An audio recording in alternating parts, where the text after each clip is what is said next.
you should come for premarital coaching, because that is the thing. And then, so what makes it different from premarital counseling? Premarital counseling is more looking at your past for both of you, and coming to terms with it as a couple, and knowing that people are going to bring certain things into their marriage that's going to stick with them. And that's not a bad thing, but just sorting through it together. Yeah, getting some expectations set is probably even part of that. I don't know. Yeah, knowing that it's not going to be perfect. But with coaching, it's more looking at what each of you are expecting in a marriage, and what you want your specific marriage to look like and your partnership together to look like. So it's kind of creating that roadmap, and not like, I mean, some couples do have like things that they hope to achieve, like by 5 years they want to have their first kid, or like stuff like that that's included in it. But it's more so just like, for us, what are our interactions going to look like going forward? What roles are expected? Who's going to take out the trash? Who's going to wash the dishes? Those simple things that seem simple but are everyday, like it's going to impact. So just defining what that means going forward. For a lot of couples, it's setting those boundaries of, now that we're married, what's going to be the line with friendships of the opposite gender and stuff like that. Career-wise, what you both want, and how you can realistically each work towards your careers together, because you don't want one person sacrificing everything, and you don't want the other person just kind of basically being the helper for the other person. You want some equality there, so figuring out, there obviously are going to be sacrifices on both sides. Yeah. But figuring out what those are going to be, and what ones each of you is willing to make to meet in the middle, and what's kind of the standards of, I don't want to change this. Like if you have someone who wants to be a missionary and go overseas and do long-term work in rural areas, and you have someone who wants to be in an office doing business, it's good to kind of have those now, because those people might actually decide what they're willing to compromise on, or maybe even need to part ways.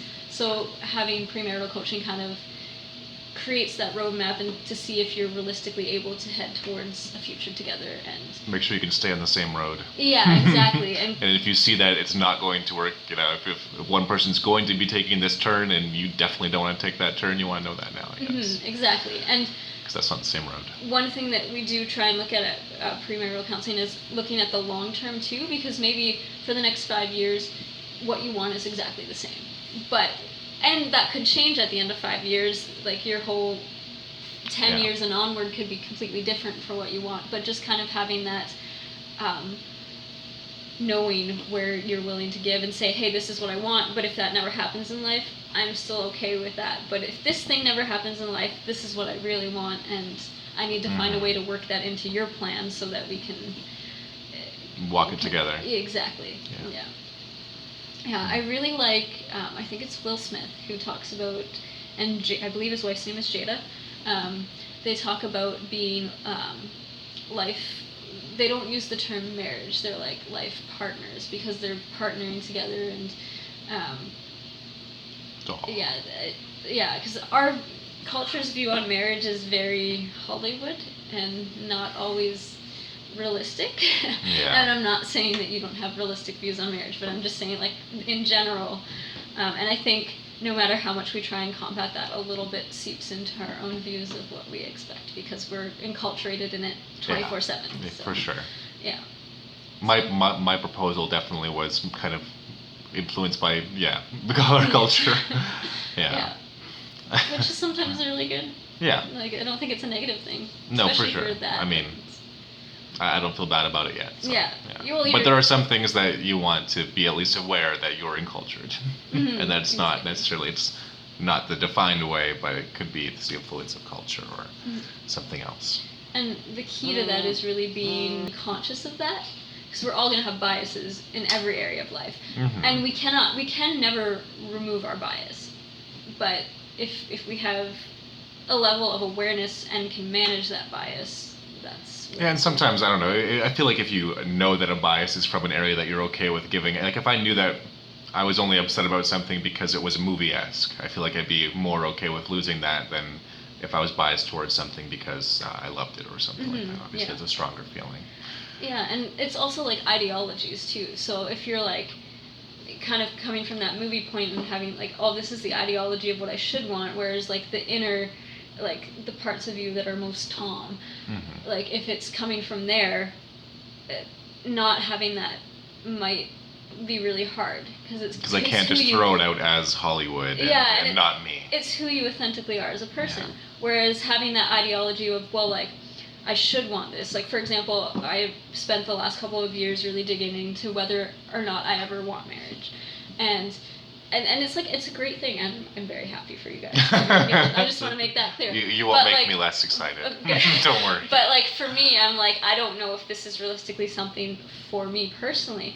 But growing up in the church where women, that's what you're supposed to do, is get married and have kids.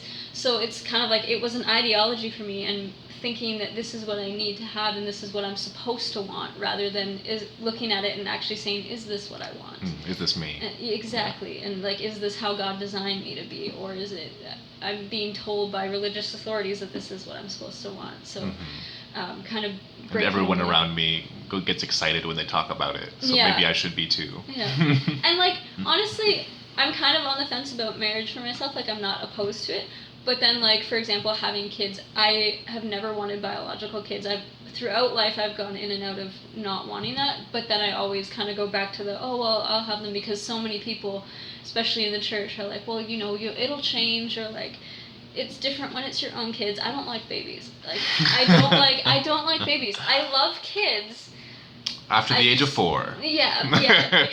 I worked in a nursery for a year and a half. I had tried to force myself to want something that is not for me, and coming to terms with the fact that that's okay, and it doesn't matter if people think differently. I know it's not for me personally. Yeah.